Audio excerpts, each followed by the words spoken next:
Hello everybody, beau-hindman back with another video. This time I'm talking about models kits. If you saw my video on Model Kit May, this will be my first entry into it. Should be the May the 4th by the time this comes out, Tuesday. So this was one of my kits that I wanted to get done for a long time, and then I put it off and I was like, there's no way I'm gonna get that done. It's gonna take forever and blah, blah, blah, blah, blah. But really, even complicated kits like this one, can get done. You can do them a little bit at a time, 30 minutes or an hour here and there, and get them done pretty quickly. As I was doing it, I was really amazed at how easily most everything went together. Not everything, but most everything. There's still a few parts on this one that were kind of weird, which I'll go over. But this is the rg-sazabi. So RG means real grade. If you're not familiar, in Bandai Gundam kits, what they call Gunpla or Gundam plastic kits, they have different grades. They have an SD, an HG, which is a high grade. They have a MG, which is master grade, which is larger, 1/100 scale and much more detailed.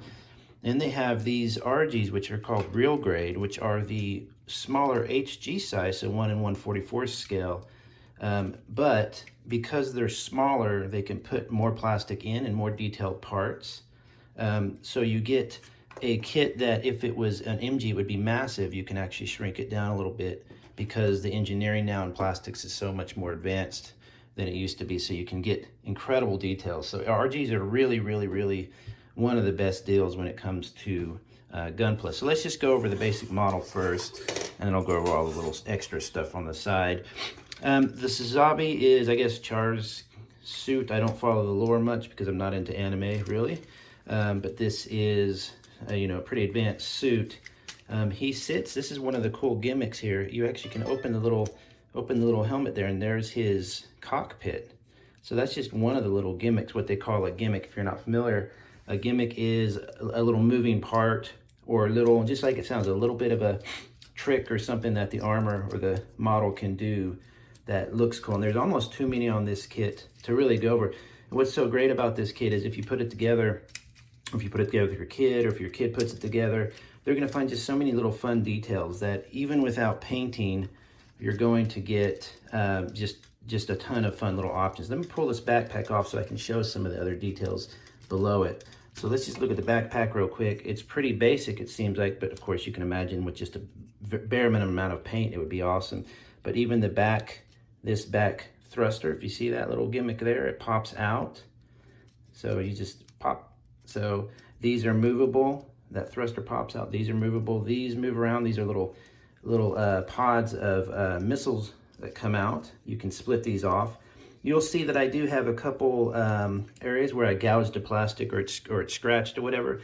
Being that it's an RG, it's going to have different types of plastic and different qualities of plastic, I guess you'd say, different textures. Some are more rubbery, some are more hard, but they're all good.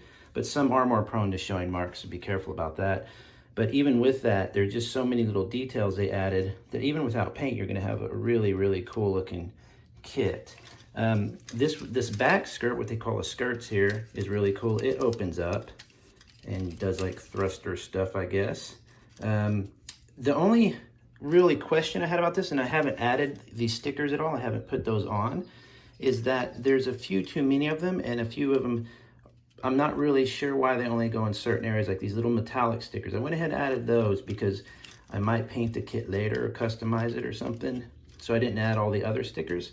But I did add these little metallic ones because I just thought they looked so cool. They get covered up and shown there. Let me show you the sticker sheet though, and I'll show you how many that it comes with. So here's the sticker sheet. These are the metallic ones, and as you can see, there's a lot of them that I haven't placed on the kit at all. So it's important to see that even without the stickers, you've got a really neat looking kit. And I don't usually put the stickers on because I might eventually paint this, but I'm tempted to do it with this one because honestly I have so many projects, who knows when I'll get around to it. This amazing sticker that can go in the shield. You've got all these really cool, it looks really cool. So if you're not going to paint it, I would advise that you go ahead and take time, get you a really fine pair of tweezers and apply those, and just take your time with them, because some of them are kind of iffy to put on, but once you figure out how to place them on, they look really cool. So of course I showed you the gimmick with the head that opens there, the pilot seat, which is really fun. You've got these skirts that all move. Underneath you got tons and tons of detail, as you can see. I think these skirts even open here. Let me see if I can do it with one hand. It's gonna be kind of difficult because these slide down. The feet, which are, this is not my favorite design at all.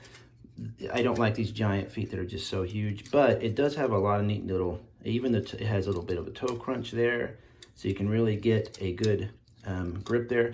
My only problem with the feet is that because they're kind of so bouncy, it really doesn't stand very well. So that's unfortunate.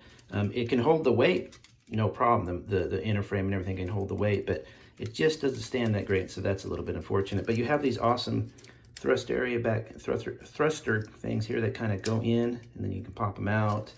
So you just got tons and tons of little things. Look at all that detail there, that all you've got to do is really hit that up with even a highlight or something, or just a wash, and all those details are going to be brought out, even though you're not really seeing that area as much. It's just a really good idea to get those details brought out. I think this opens here. I can't remember all the gimmicks. There's a lot of them. The arms have really great posability. These little side skirts on the arms actually kind of come out. See if I can show you that. So you can look at all the inner frame and all the cool stuff under that. So it's just a really fantastic kit just for kind of holding and playing with. Of course, with gunplay, if you hold them and play with them a lot more, you're going to have a lot more, it's going to get looser over time really quick. They're not a toy, but I'm showing them on my toy channel because model kits do make great toys just for playing. You know, it's not like you're going to throw them around the room or whatever. But so the arms and everything else, as in with most gunplay kits, are going to be just crazy posable. You might have some issues with the legs, but that's one thing about these RG kits and about really almost any gunplay kit now. They just go out of their way to be extremely, you know, you can just mold them and move them around and just do almost anything because they're built on these joints that are just so forgiving.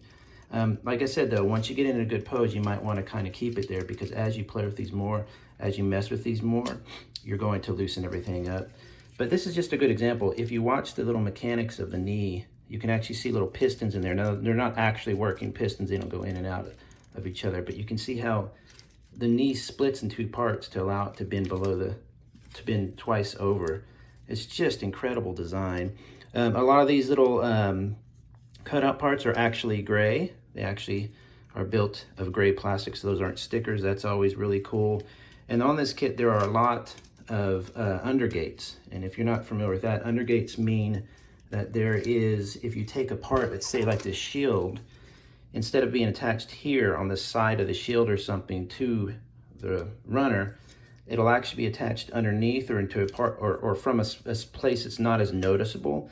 So when you cut it off, you're not really getting any nub marks or any cut marks there that I've still got on some of these, of course. So you don't have as much of that. So even when you're just straight building the kit like this with nothing but maybe a few stickers, you know, just to kind of have fun with building a kit, even with that, oh, look, see, that's coming off just a bit. Even with that, you're going to have a kit that doesn't really show very many marks or screw-ups or whatever. So it's a challenging kit, but it's also really forgiving because it hides a lot of those marks with undergating and stuff. So it's not the cheapest of the RGs, of course, but this is a bit larger than most of them are. A lot of the RGs are in their, I think, in the 30s, I believe. I can't remember how much I paid for this one, but either way, if you can still get this kit, even if it's not your style of a robot looking thing, like it's not mine, and even if it's a little bit large for your shelf, it's definitely worth it just to see what they're doing with engineering now. I thought this little front area came open. I'll have to figure out all the gimmicks. Let me show you the instruction manual a little bit because it'll give you an idea of what I'm talking about. So if you just take one step at a time, it really, see how the arms fold all the way up? It really is not a challenge at all. It's just fun to kind of go along. Like these little pods here were quite challenging just because they were small, but I just took my time and I literally did one at a time. And, you know, I just do it 5 minutes here, 10 minutes there in between work and break and stuff. And I just had a great time. And when it came out, of course, it just comes out looking incredible. But it shows you here also on the back. Let's see, what's the gimmicks marked in here? I might show you some of them. It's going to show you how some of the gimmicks move. See, the legs even adjust. Everything adjusts just to be super posable. But this is the sticker guide I was telling you about. So you take this sticker sheet here. and you apply them using this guide if you want it to be, I guess, screen accurate or whatever. And once you're done, all these little highlights, these little stickers that highlight little warning areas and stuff, they really, really look cool. I want to put that yellow one on the shield. You know, just fantastic looking kit. So you get a gun, basically a gun with a little removable thing. I thought this was cute. Cocks like a shotgun. I guess you do that in space giant shotguns. The shield is fantastic looking, and it needs the stickers. It needs something, of course, but you can see how neat that looks. It even has some little, I guess these are some little additional shooty things there. There's the beam sword with, oops, sorry. There's a beam sword with the beam effects. Kind of goofy. I'm not really into all these beam effect things, but on my shelf, whenever the lights cycle through and they go through like a black light kind of color, these just glow. It's just really, really neat looking. And you can just pop it in his hand and run around with that. You can also take these off and replace them with a standard beam or whatever. There's a lot of extra parts in the box. Not really, they're just kind of left over, but you still get a lot of beam effects there. And you can see there's still some fists and some other options. So they leave you with quite a few choices on customizing the RG, but what a fantastic kit. I mean, it's not my favorite design by any means. I don't mean to keep saying that, but I just don't like these kind of, I don't know, they kind of look like just completely unwieldy, but just building it was really, really fun. I'll probably stick it on my shelf for a while and leave it there, but the size of it, I'll eventually probably pack it away to make room for a better looking, or one of my more, you know, my favorite designs or something like that. So definitely go get it, try it out, play with it a lot. As you can see, as I just been posing it, you start to get parts that are a little loose.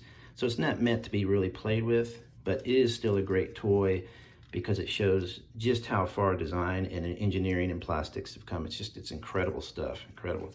So have a good one, everybody. See you on the next Model Kit May video. Bye-bye.